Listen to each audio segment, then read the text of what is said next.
अस्सलाम वालेकुम। Education with Momal में खुश आमदीद। उम्मीद है कि आप लोग सब खैरियत से होंगे। अल्लाह के फजल से मैं भी ठीक हूँ। आज जो हम टॉपिक पढ़ने जा रहे हैं वो है पैरेलल टीचिंग। सबसे पहले हम देखते हैं what is a meaning of parallel. Parallel refers to things that are similar. Parallel जो वर्ड है उसका मीनिंग है कि कोई भी चीज़ जो सेम हो या सेम डायरेक्शन की तरफ जा रही हो, मूविंग इन सेम डायरेक्शन, या refers to things that are similar. अब हम देख लेते हैं कि पैरेलल टीचिंग क्या होती है।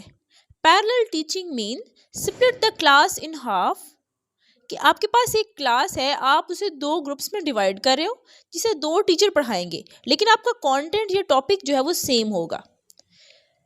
पैरेलल टीचिंग जिसमें सेम कंटेंट जो है दो टीचर जो है वो दो ग्रुप्स को पढ़ाएंगे लेकिन डिफरेंट मेथड्स के थ्रू, तो उसे आप बोलेंगे पैरेलल टीचिंग।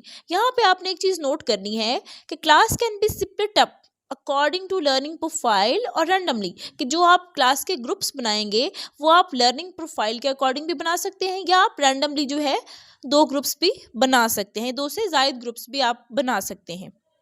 पैरेलल टीचिंग की एग्जाम्पल है कि आपके पास एक क्लास है, आपने उसके दो ग्रुप्स बना लिए हैं। बीएड की क्लास है आपके पास और उसमें आपने बच्चों को ये पढ़ाना है हाउ टू टीच, आपने ये सिखाना है हाउ टू टीच। आपके पास दो ग्रुप्स हैं, ग्रुप ए और ग्रुप बी। अब जो ग्रुप ए है वो ब्रिलियंट स्टूडेंट्स का है आपके पास, और जो ग्रुप बी है वो एवरेज स्टूडेंट्स हैं या डल स्टूडेंट्स हैं। ग्रुप ए ब्रिलियंट स्टूडेंट्स का group, this group provide advance challenge of teaching and encourage students to apply their knowledge in real life situations. कि ब्रिलियंट स्टूडेंट्स का जो group है इसका जो टीचर है वो इस तरह की टीचिंग प्रोवाइड करेगा कि वो आपका जो टॉपिक है कि हाउ टू टीच, तो इसके लिहाज से वो बताएगा कि टीचिंग के जो करंट चैलेंज हैं वो कौन से हैं, और उन स्टूडेंट्स ने, ब्रिलियंट स्टूडेंट्स ने अपने नॉलेज को अप्लाई कैसे करना है। और सेकंड ग्रुप है हमारे पास ग्रुप बी जिसमें एवरेज और डल स्टूडेंट्स हैं। इसमें आपने बच्चों को सिखाना है स्टेप बाय स्टेप एक्सप्लेनेशन के थ्रू कि हाउ टू टीच।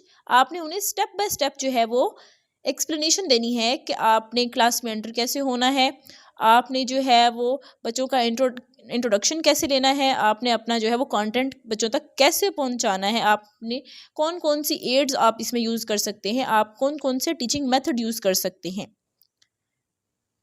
तो इस तरह से पैरेलल टीचिंग के थ्रू, दो टीचर्स के थ्रू, दो ग्रुप्स को आप डिफरेंट मेथड्स के थ्रू जो है वो गाइड कर सकते हैं और उनके लेवल के अकॉर्डिंग जो है वो आप पढ़ा सकते हैं। अब बात ये है कि पैरेलल टीचिंग जो है वो क्यों ज़रूरी है और ये किन कंट्रीज़ में जो है ये मेथड जो है ज़्यादा यूज़ किया जाता है।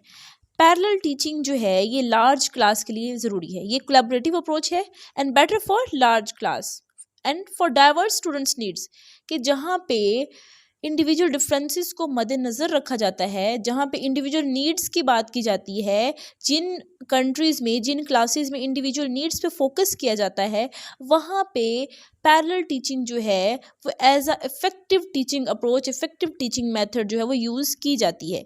और दूसरा जो पॉइंट है कि ये क्यों ज़रूरी है वो है इंक्रीज्ड इंगेजमेंट, कि जब आपके पास एक स्मॉलर ग्रुप है लर्निंग के लिए तो उससे जो है वो स्टूडेंट्स की जो कोलैबोरेशन है, जो उनकी पार्टिसिपेशन है वो भी इंक्रीज़ होती है, वो क्लासरूम में जो है वो ज़्यादा एक्टिवली पार्टिसिपेट करते हैं। और जो थर्ड पॉइंट है कि पैरेलल टीचिंग क्यों ज़रूरी है वो है varied perspective. Students gain knowledge through different method, different approaches and different styles of learning. कि पैरेलल टीचिंग में जब दो teachers different teaching method use करते हैं तो स्टूडेंट्स जो है वो डिफरेंट टीचिंग मेथड से नॉलेज भी गेन करते हैं और एक्सपीरियंस भी हासिल करते हैं। अब हम देखते हैं कि पैरेलल टीचिंग के एडवांटेज और डिसएडवांटेज क्या है। सबसे पहले जो इसका फ़ायदा है वो ये है कि इससे कोलैबोरेटिव लर्निंग होती है, कि एक ग्रुप में बच्चे बहुत कुछ सीखते हैं और दूसरे ग्रुप में भी बच्चे बहुत कुछ सीखते हैं, और जब वो आपस में कोलैबोरेट करते हैं एज अ क्लास तो उनकी लर्निंग बहुत अच्छी होती है। वो एक दूसरे से चीज़ें शेयर करते हैं कि हमने क्या सीखा, किस मेथड से हमने कैसे सीखा और कौन सा मेथड उनके लिए इफ़ेक्टिव जो है वो साबित हुआ। उसके बाद जो दूसरा एडवांटेज है वो है लैंग्वेज लर्निंग। उसके बाद है इसके डिसएडवांटेज। जो पहला इसका नुकसान है वो ये है, डिफ़िकल्ट टू मेंटेन कंसिस्टेंसी।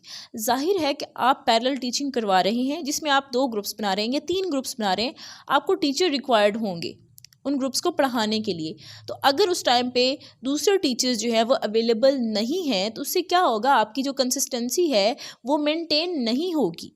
ये इसका एक नुकसान है। उसके बाद जो दूसरा इसका नुकसान है वो है लिमिटेड टीचर कोलैबोरेशन, के ज़्यादा टीचर्स जो हैं वो एक क्लास को पढ़ा रहे होते हैं, एक ग्रुप को पढ़ा रहे हैं या दूसरे ग्रुप को पढ़ा रहे हैं, तो एक टाइम में, लिमिटेड टाइम में आप एक टीचर से पढ़ते हो फिर दूसरे टीचर से पढ़ते हो, या डेली बेसिस पे टीचर्स चेंज हो रहे हैं, वो आपको एज अ ग्रुप जो है वो पढ़ा रहे हैं। तो उससे क्या होता है कि एक लिमिटेड टाइम में आपके साथ, आपकी जो टीचर के साथ कोलैबोरेशन होती है, उससे आपका जो टीम वर्क है वो भी इफ़ेक्टिव नहीं होता कि एक टाइम में बस आप 30 मिनट के लिए अगर आपकी क्लास है तो आपके ग्रुप का इंटरेक्शन जो है वो एक टीचर के साथ हो। अगर नेक्स्ट डे कोई और टीचर होता है तो आपकी उस टीचर के साथ जो है वो कोलैबोरेशन लिमिटेड हो जाती है।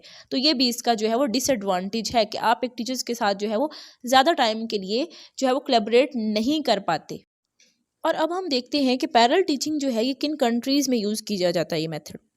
यूके में, यूएस में, कनाडा में, ऑस्ट्रेलिया में, न्यूजीलैंड में, जर्मनी में और जापान में पैरेलल टीचिंग जो है ये मेथड यूज़ किया जा रहा है। तो इस तरह से आज के इस लेक्चर में हमने पढ़ा कि पैरेलल टीचिंग क्या होती है, ये क्यों ज़रूरी है, इसके एडवांटेज डिसएडवांटेज क्या है और ये किन कंट्रीज़ में जो है ये यूज़ किया जा रहा है ये मेथड।